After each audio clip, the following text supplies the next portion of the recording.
Shalom, selamat pagi bagi kita sekalian.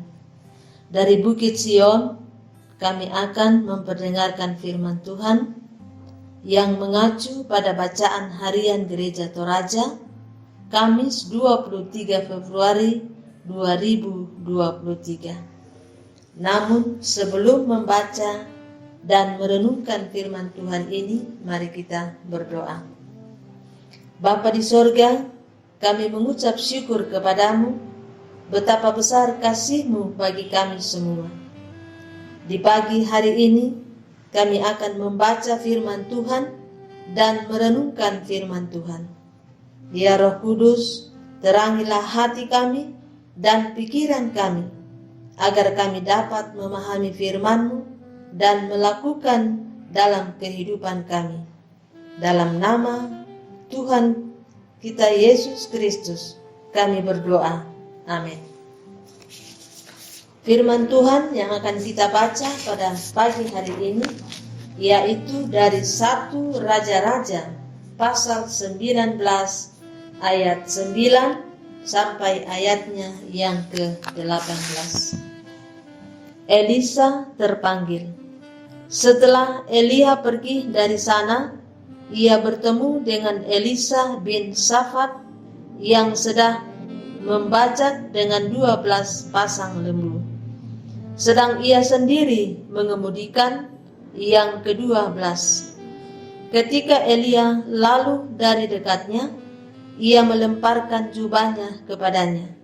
Lalu Elisa meninggalkan lembu itu dan berlari mengikuti Elia, katanya, "Biarkanlah aku mencium ayahku dan ibuku dahulu, lalu aku akan mengikuti engkau." Jawabnya kepadanya, "Baiklah, pulanglah dahulu dan ingatlah apa yang telah kuperbuat kepadamu." Lalu berbaliklah ia daripada Elia. Ia mengambil pasangan lembu itu, menyembelihnya dan memasak dagingnya dengan bajak lembu itu sebagai kayu api. Ia memberikan daging itu kepada orang-orangnya, kemudian makanlah mereka.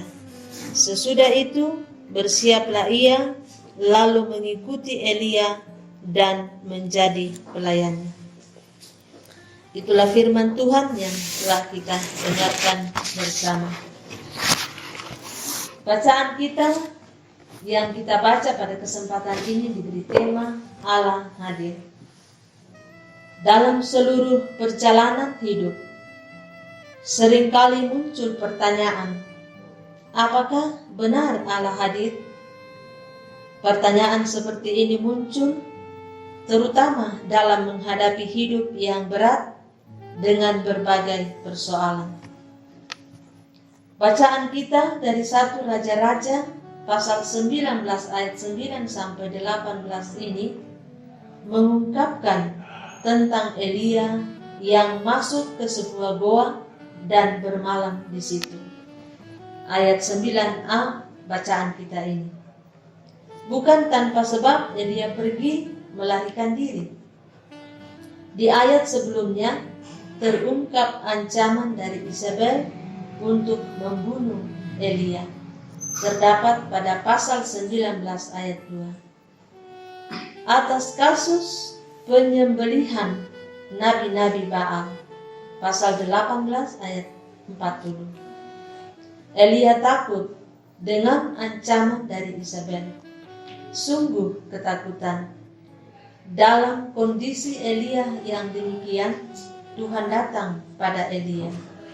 Kehadiran Allah bukan dengan api atau angin besar yang kuat atau dalam badai dan api, tetapi kehadiran Allah ditandai dengan bunyi angin sepoi-sepoi basah. Ayat 11b sampai ayatnya yang ke-12. Bahkan ada janji Allah pada Elia bahwa Allah akan meninggalkan 7.000 orang Israel yang taat dan setia kepadanya. Ayat 18. Bapak, Ibu, dan saudara-saudara yang kekasih, Kondisi yang dialami oleh Elia mungkin pernah kita alami. Juga kita takut terhadap suatu hal atau takut terhadap seseorang yang akan melakukan kejahatan pada diri kita. Langkah yang sangat tepat untuk kita lakukan ialah belajar mendengar suara Tuhan, datang pada Tuhan dan berserah pada Tuhan, membawa seluruh kehidupan kita. Seperti yang terdapat pada Filipi 4 ayat 13 berbunyi, segala perkara dapat kutanggung di dalam Dia yang memberi kekuatan kepadaku.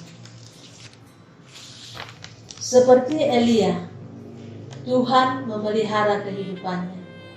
Tuhan memberikan makanan yang cukup melalui malaikat yang membawakan dan memberikan roti dan air minum.